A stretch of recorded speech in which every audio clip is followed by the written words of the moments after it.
I'll do my best Phil Donahue impression. Wolfgang, you have two questions? I have actually two questions, yeah, like always.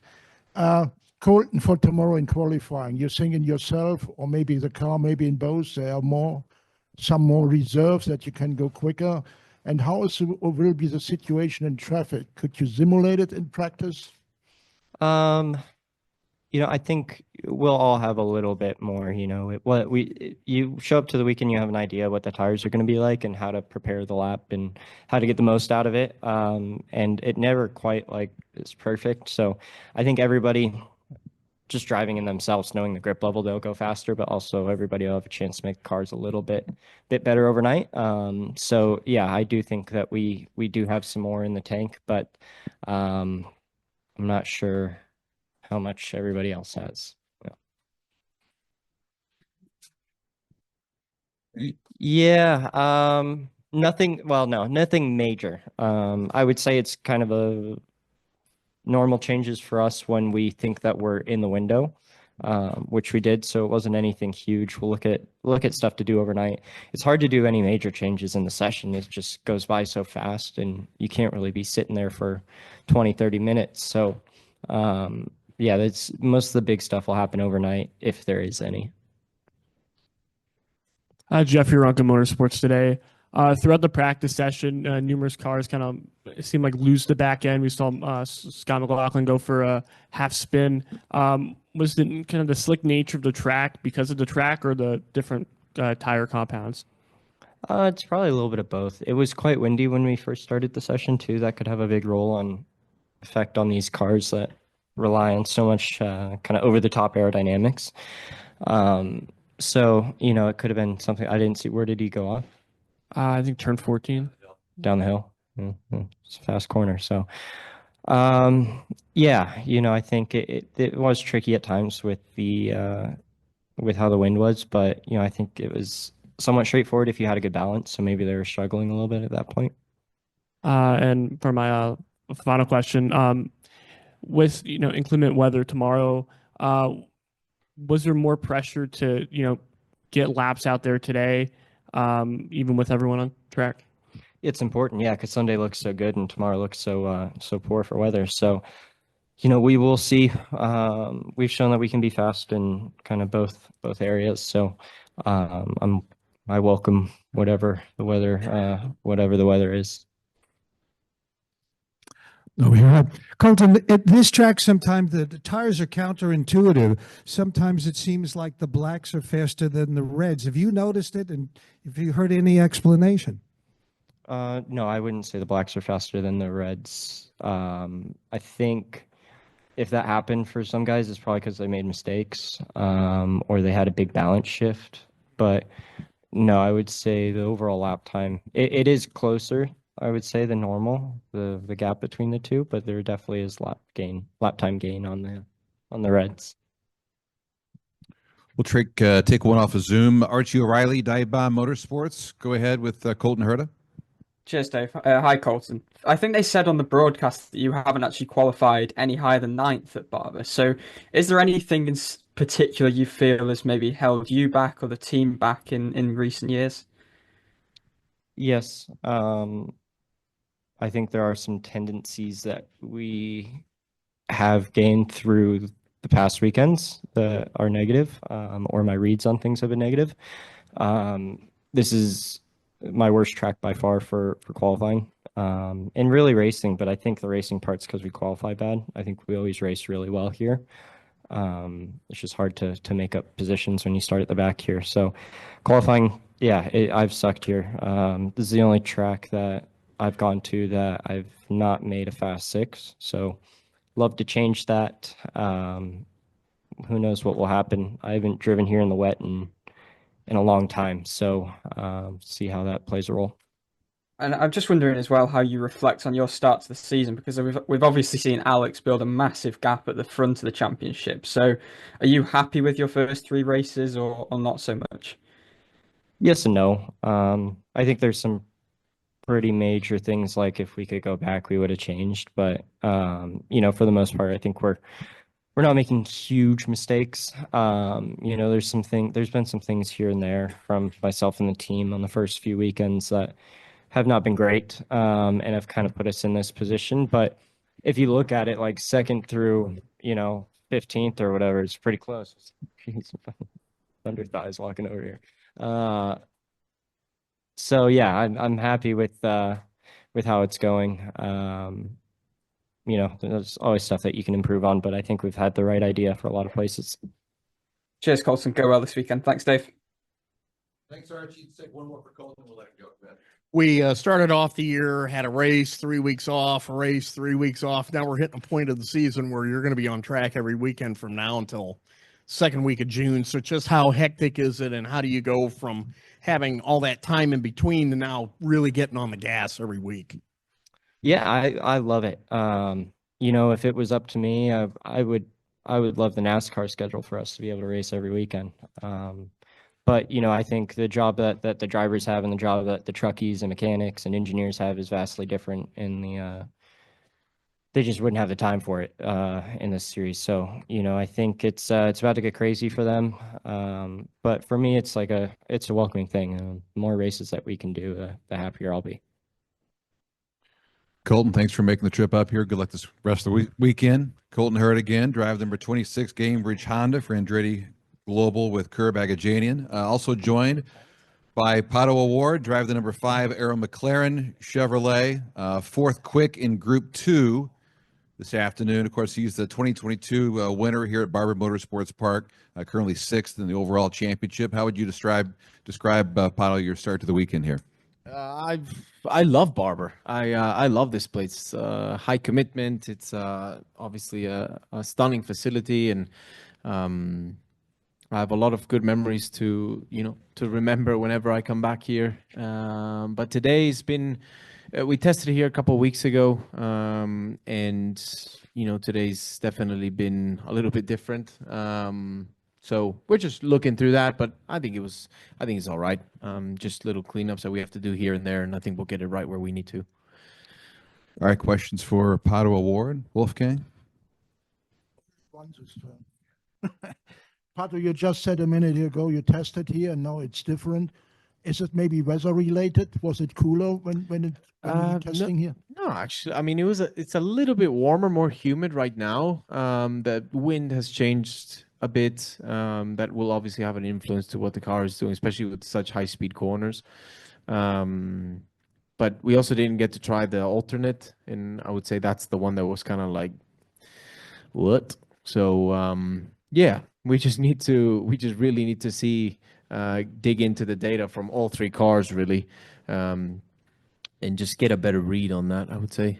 But yeah, nothing too crazy, not yet, at least. Hi, Tracy France with Novel Photos. With the weather so uncertain, does that really affect the way you prepare, or are you one of those that just, it happens as it happens and you get out there? I kind of just go with the flow. I mean, we are expecting rain tomorrow, but sometimes, it's obviously under no one's control besides Mother Nature. So it can say that it's going to be maybe crazy, and then it decides to kind of clean up a little bit, or maybe a window opens up in qualifying where half of it's going to be dry and half of it not. It doesn't look like that, but you can't count any of that out. So we're just going on with our program. Tomorrow, obviously, if it rains, it's gonna change things a lot, but for everyone. So it's the same for everybody. We just need to stay on top of it and really just kind of know what we need from, or at least I know, I need to know what I need from the car in order to get it done in qualifying. Pato, back to the red tires this weekend after running the greens at St. Pete and Long Beach. Can y'all, after running the greens for so many years, is there a massive difference in how the sidewalls and all that feel still, or? You can definitely tell it's a different feeling, but sometimes you get it always seemed to have the same balance shift from primes to reds, or a little bit more consistent.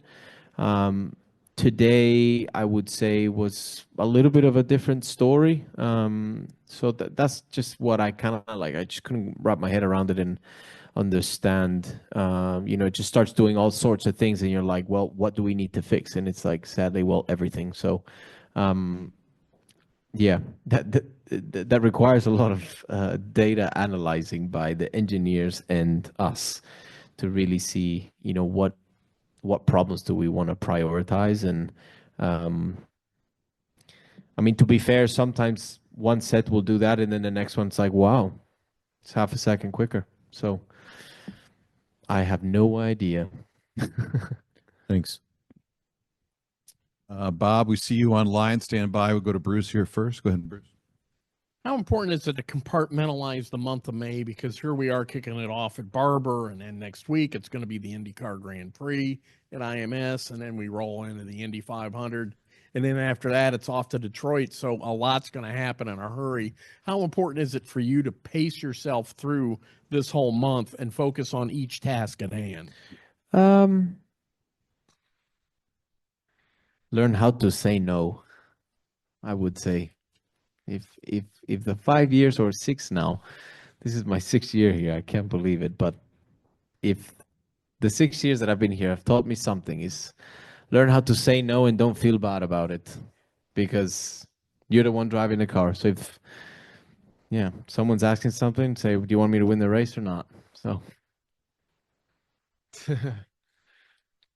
no, I mean, it's just, everybody wants a piece of you at the end of the day, and they want you here and here and blah, blah, blah. But ultimately, it's like, why are we doing this? We do this to win races. We do this because we want to win the Indy 500, right? That's the most important one on the calendar. And I mean, I guarantee you they will forgive you if you win that race. So That said, is it okay if we take another question or two? yeah, it's fine. Okay, they're going to say no. Bob Pockrast from Fox Sports. Go ahead, Bob. Yeah, I'm just curious. You talk about how much fun Barber is for you. Is it any more or Where less are you, fun? Bob? Why are you not here? I'm at another race this weekend. You didn't want to So, see us? Damn. hey, You're in I, Texas? yeah, Wow, yeah, wish I'm we in still went Texas. there. We're going next year. You're gonna be there next year? Yeah, I will be there.